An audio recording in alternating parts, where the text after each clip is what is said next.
அடுத்ததாக நாம் பார்க்கவிருப்பவர் திரு ரா இளங்குமரனார்.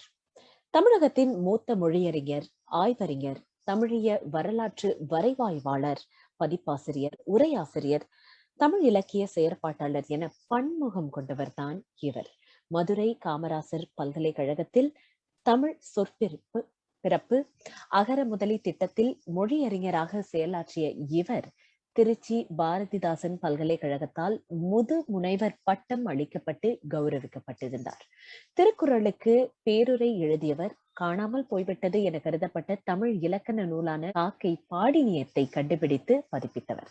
தமிழில் பல்வேறு துறைகளில் 500க்கும் மேற்பட்ட நூல்களை எழுதிய இவர் தனித்தமிழ் இயக்கத்தில் கொண்டு தேவநேய பாவனரின் ஆய்வு பிழையான தேவநேயம் 10 தொகுதிகளை தொகுத்தவர்.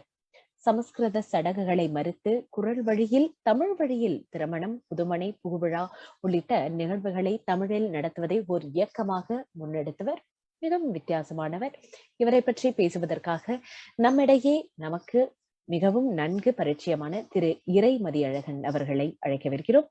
இவர் தந்தை பாவலர் இறையரசன் என்ற மரபு கவிஞர் தந்தையின் வழி வந்த தமிழ் ஆர்வத்தால் கடந்த 15 ஆண்டுகளாக தமிழ் இலக்கியம் மற்றும் கவிதை துறையில் ஈடுபடுத்தி வருகிறார். டாக்டர் அப்துல் கலாம் மறைந்த போது இவர் எழுதிய கலாம் கீதம் என்ற பாடல் வரிகள் பிரபல பாடகர் சங்கர் மகாதேவன் அவர்கள் பாடி வெளியானது.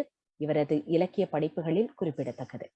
2000ஆம் ஆண்டு பிச்சினிக்காடு இளங்கோ அவர்களால் தொடங்கப்பட்ட கவிமாலை சிங்கப்பூர் அமைப்பின் தலைவராகவும் இவர் இருந்துள்ளார். 2019 வரையில் இப்போது அந்த அமைப்பின் மதியுரைஞர்களில் ஒருவராக இருக்கிறார். திரு இளங்குமரனார் இவரை பற்றி உரையாற்ற திரு இறைமதியழகன் அவர்களை அழைப்போம். அனைவருக்கும் அன்பு வணக்கம். நடமாடும் நல்ல தமிழ் சொற்களஞ்சியம் தவச்சாலை அமைத்து வாழ்ந்த தமிழ் மாமுனிவர், பல்லாயிரம் திருமணங்களை தமிழ் நெறி வழியில் நடத்தி வைத்த செந்தமிழ் அந்தனர் இளங்குமரனார் அவர்கள் வாழ்க்கை தமிழுக்கு எண்ணிலா வளம் சேர்த்த நெடியதொரு பயணம். அந்த பயணத்தை நினைவு கூற வாய்ப்பளித்த சிங்கப்பூர் தேசிய நூலக வாரியத்திற்கு என் நெஞ்சார்ந்த நன்றி. ஐயாவின் தாயார் பெயர் வாழவந்த அம்மையார். பிறந்த ஊர் வாழவந்தாள்புரம். வாழவந்த ஆள்புரம். முழுமையாக வாழ வந்தா ஆள் நீ என்று அவரை சொல்கிறதோ, முப்போதும் வாழ வந்தாள் என்று தமிழை சொல்கிறதோ, வாழ வந்தாய் வாழ் பின் மனங்களை ஆள் என்று ஒவ்வொருவரையும் சொல்கிறதோ என்று சிந்திக்க வைக்கும் சீர்முக ஊர். அங்கே மதிக்குடிப்போரே இல்லை, எனவே குடிசை வீடுகளும் இல்லை.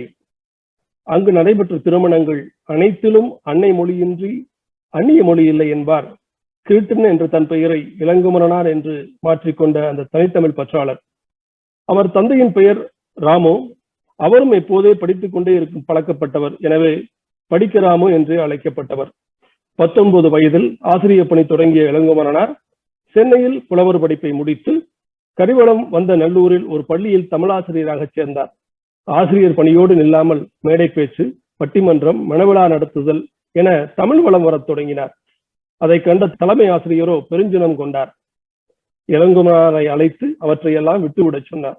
உண்ண சிறிது போதும் உறங்க படுக்கை போதும் என்ன பொழுது வேண்டும், எழுத உரிமை வேண்டும் என இவர் மனம் சொன்னதால் அந்த ஆசிரியர் பணியையே அவர் விட்டுவிட்டார். பின்னர் தலைவாய்புரத்தில் 6 ஆண்டுகள், மதுரையில் 27 ஆண்டுகள் என பள்ளிகளில் தமிழாசிரியர் பணி. அதன் பின்னர் மதுரை காமராசர் பல்கலைக்கழகத்தில் தமிழ் துறை தலைவராக இருந்த பேராசிரியர் தமிழண்ணல் அவர்கள் ஐயாவை தன் ஆய்வு புலத்துக்கு அழைத்துக் கொண்டார்கள்.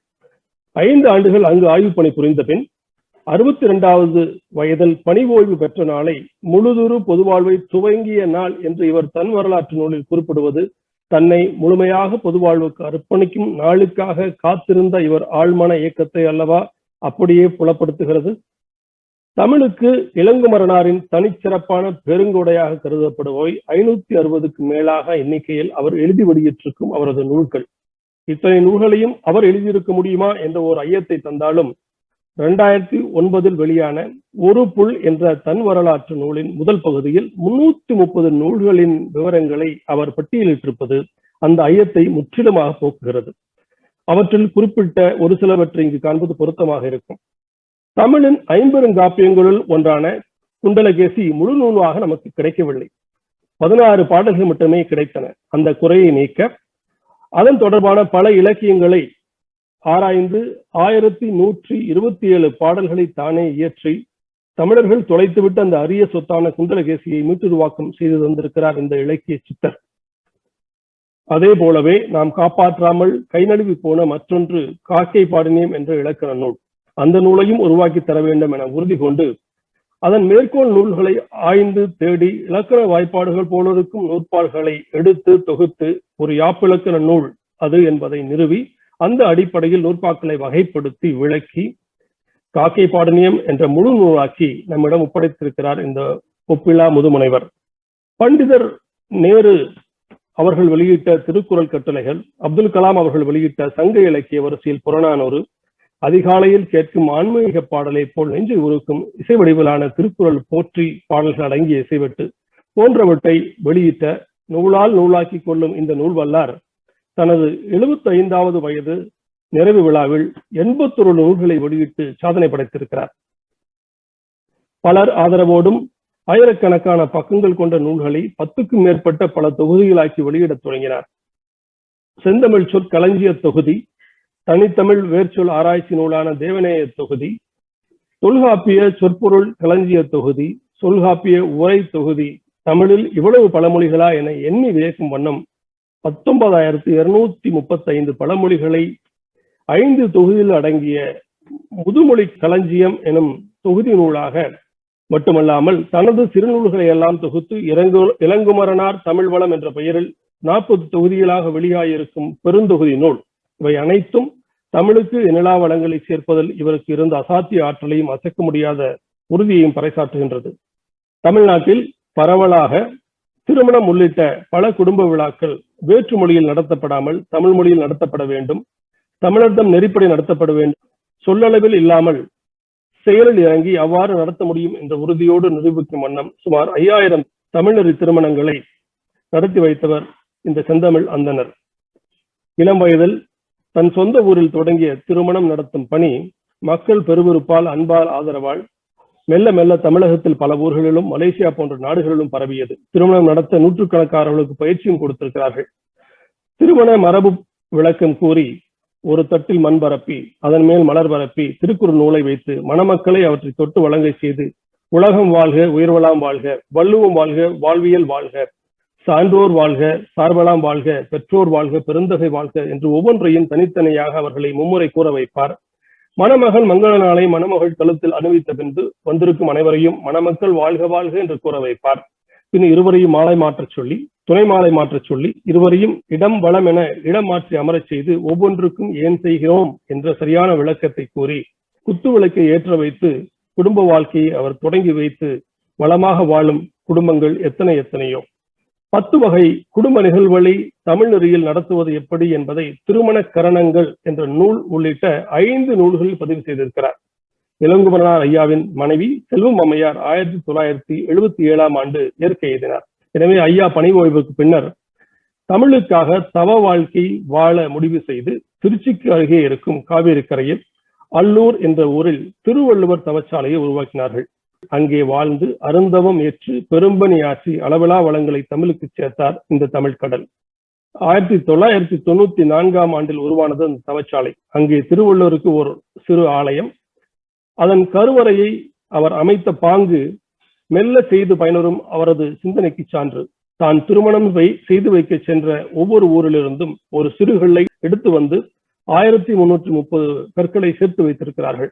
அதிலிருந்து அறத்துப்பாலை குறிக்க 340 கற்களை வைத்து ஒரு சிறுகுன்று, பொருட்பாக்களை குறிக்க 700 கற்களை வைத்து ஒரு சிறுகுன்று, இன்பத்துப்பாலை குறிக்க 250 கற்களான ஒரு சிறுகுன்று, தூய்மையை குறிக்கும் வண்ணம் அறக்குன்றுக்கு வெள்ளை நிறம், அருகே வெள்ளை நிற விளக்கு, செம்மையான வழியில் பொருள் குவிக்க வேண்டும் என்பதை குறிக்க பொருட்குண்டுக்கு சிவப்பு வண்ணம், அருகில் சிவப்பு நிற விளக்கு, கடலும் வானும் இணைவது போல காதல்கள் இணக்கமாக இருக்க வேண்டும் என்பதை குறிக்க இன்பமலைக்கு நீல வண்ணம், அருகில் நீல விளக்கு.